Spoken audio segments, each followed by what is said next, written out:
Vous l'avez vécu hier en direct sur BFM TV, l'arrivée du 7e Vendée Globe, victoire et record incroyable pour François Gabard, 78 jours et 2 heures devant Armelle Lecléache. Et un record qui n'était pas vieux puisqu'il datait de la dernière audition, la 6e, c'était à l'époque Michel Desjoyaux qui l'avait remporté avec une petite semaine de plus. Donc les deux skippers, on l'a compris, sont passés sous cette barre qui avait été inscrite par Michel Desjoyaux. On va les retrouver évidemment dans un instant, François Gabard et Armelle Lecléache qui sont en direct avec nous. Merci beaucoup de nous accorder un peu de votre temps au lendemain de cette arrivée et d'être côte à côte. C'est forcément une belle image. Une question au vainqueur d'abord. François Gabard. François, comment vous avez occupé votre première soirée à terre après 80 jours passés en mer ? La première soirée, on a profité pour essayer de voir tout le monde, ce qui n'est pas simple. Hein. Ça a été une soirée un petit peu avec beaucoup de gens. On se retrouve de 78 jours tout seul sur un bateau à soirée à faire 250 bises et serrer la main à 500 personnes. C'est un peu troublant, mais voilà, on s'y fait bien et ça fait plaisir de retrouver tout le monde, de retrouver la vie terrienne. Alors Armelle Lecléache, comment vous jugez la performance de François et qu'est-ce qui vous a manqué ?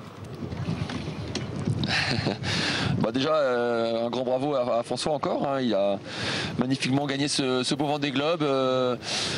Pourquoi il a été meilleur que moi? Ça s'est joué sur des petits détails, hein, notamment une petite option météo un peu difficile pour moi dans la montée de l'Atlantique au large du Brésil, où il a fait le break à un moment. Et voilà, et au final, 3 heures d'écart, un peu plus de 3 heures d'écart, c'est pas grand-chose, mais ça a suffi. Et puis, c'est ça qui fait la différence à l'arrivée. Donc voilà, je suis content d'avoir fini ce Vendée Globe à cette belle deuxième place, d'avoir mis moins de 80 jours aussi à faire le tour du monde. Je crois qu'avec François on s'est bien amusé, on est bien fatigué, ça se voit peut-être pas forcément à l'antenne, mais je veux vous dire qu'on va être content de retrouver un peu des moments de vacances dans les jours qui viennent. Messieurs, j'ai une question sur les quelques moments où vous êtes retrouvés ensemble depuis hier soir. Est-ce que vous avez échangé sur la réalité, les petits soucis, les emmerdes, comme vous disiez, que vous avez eu, alors que vous étiez peut-être parfois dans l'intox, le bluff, pour éviter de donner trop d'infos aux concurrents? Non, on n'a pas encore eu la chance de parler. Je pense que ça va venir là, dans les jours qui viennent. Là, pour le moment, on a pas mal été sollicité, mais je pense qu'on va avoir cette petite discussion, à mon avis, sur la réalité, ce qui s'est vraiment passé. On a commencé à apprendre des choses hier soir. Effectivement, les langues se délient un petit peu, hein. Les équipes commencent à parler et voilà, j'ai appris que François avait eu son problème de moteur, moi j'ai un peu raconté mes petits soucis techniques, voilà, mais on se doutait qu'il y avait des petits problèmes, hein. Il n'y a pas de raison que ça arrive que à soi et on a vu qu'il y avait des gros problèmes pour certains et notamment certains qui ont dû abandonner malheureusement, donc voilà, heureusement on est passé entre les mailles du filet, on n'a pas eu de gros problèmes techniques, tant mieux, on est arrivé ici avec des bateaux qui sont encore en bon état. On vous a vu en vrai compétiteur, en froid compétiteur, donc au long de ces 78 jours, évidemment il y a eu des coups d'émotion pour vous, l'immense émotion hier en arrivant. Il n'y a que le Vendée Globe pour vous offrir cette sincérité, nous offrir cette sincérité, cette émotion. Je crois qu'en France aujourd'hui, dans le milieu de la course au large et de la voile, il y a vraiment le Vendée Globe est unique. La Roue du Rhum peut-être, mais à une autre échelle quand même, crée cette popularité et ce public, hein, qui vient en masse. Et c'est vrai que le Vendée Globe est complètement unique pour ça.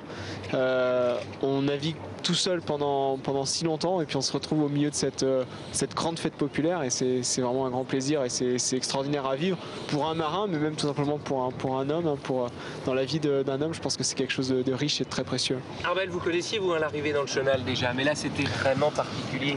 Ouais, c'est des émotions incroyables. C'est vrai que j'avais vécu ça il y a 4 ans, mais je crois que j'ai de nouveau été emporté par la foule hier soir et c'était magique. C'est vrai qu'il y a l'arrivée qui est incroyable, le départ aussi, avec tout ce public qui était présent, qui nous soutient. Et puis pendant toute la course, je crois qu'on a été suivis énormément. On a eu beaucoup de messages de soutien.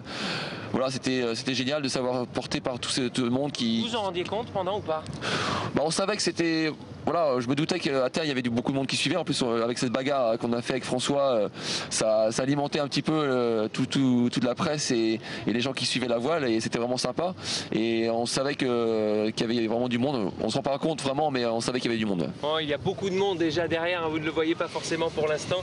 Vous parliez de Rockstar hier, c'est ça? Vous qui il y a 4 ans disiez mais jamais je partirai ouais, dans 4 ans sur le Vendée Globe. Non, mais c'est impressionnant, c'est vrai que ça surprend, même si on se doute que la course est suivie à terre, on ne se rend pas du tout compte de l'ampleur de la chose. Et là, quand on arrive dans le chenal, on se rend compte de voilà, toutes les personnes qui sont sensibles à ce qu'on fait. Et, ouais, ça impressionne. Vos destins sont forcément liés désormais, même si sportivement vous partez peut-être sur des courses différentes, en tout cas différents projets. Ouais, bien sûr. Je pense que cette bagarre et ce qu'on a vécu nous a rapprochés avec François. On se côtoie souvent, bien sûr, à Port-la-Forêt où on s'entraîne depuis des années. Vous connaissez par cœur. On se connaît bien. On a navigué déjà l'un contre l'autre sur d'autres supports. C'est vrai que moi, je vais changer un peu de bateau maintenant avec Banque Populaire. Je vais revenir sur le Figaro cet été et puis notamment préparer la route du Rhum sur un multicoque pour 2014. Et voilà, c'est des projets sympas qui arrivent, donc on va se préparer à ça, mais on va continuer bien sûr à se voir. On aura d'autres occasions de continuer à se tirer la bourre tous les deux, je me fais pas de soucis pour ça. François Gabard, Armel Lecléache, les inséparables. Bravo encore à vous messieurs, 78 jours de mer pour boucler ce Vendée Globe. Le tour du monde est fini et c'est le Tour de France médiatique pour les skippers massifs et Banque Populaire désormais. Merci.